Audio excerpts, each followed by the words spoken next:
And the question one is it true that there was no concept of India or one nation before our independence? And India was just divided into many kingdoms that would keep fighting each other. For example, the Rajputs. So it's a good question. Uh, was India a nation in the past? No, India was not a nation. The concept of nation and nation state is a very new concept. It's just 300 years old, approximately 3 or 400 years old. India has always been a civilization. So there's a vast difference between a civilization and a nation. A nation is a small or large geographical entity that is sovereign. A civilization is much bigger than that. A civilization has a common culture. It can have numerous smaller nations within it, and yet it is one single entity. So that's what India has always been. At times, India has been unified under a single empire. For example, the Mauryan Empire, the Gupta Empire, Shivaji's empire, Kanishka's empire, etc. So there were times when India was completely unified, and its geographical extent went much more than the current political boundaries of India.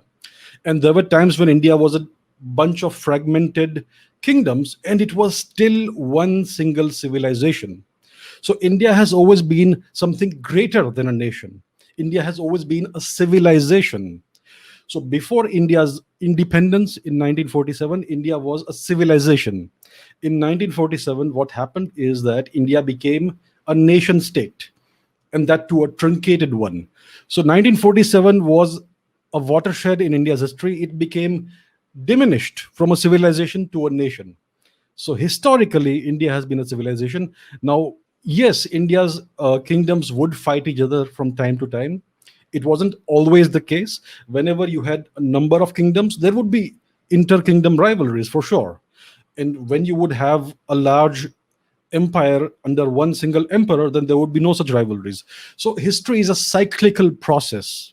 And that's what India has seen, because India's history is so ancient. India has thousands of years of history. So you see these cycles over and over, these historical cycles. You had empires, you had kingdoms, you had the Mahajanapadas, the great republic states, and so on. So that is the answer. India has always been a civilization. A nation is something that is much smaller in scope than a civilization. So today, India is diminished. It is a nation, and one would aspire that India should be a civilization again, a civilization state. So hopefully that's something that will happen in the future. But as of now, India as a nation, historically, it's always been a civilization, despite having so many different languages and so many local manifestations of this single unifying culture. So that's the answer to the question. It's a great question.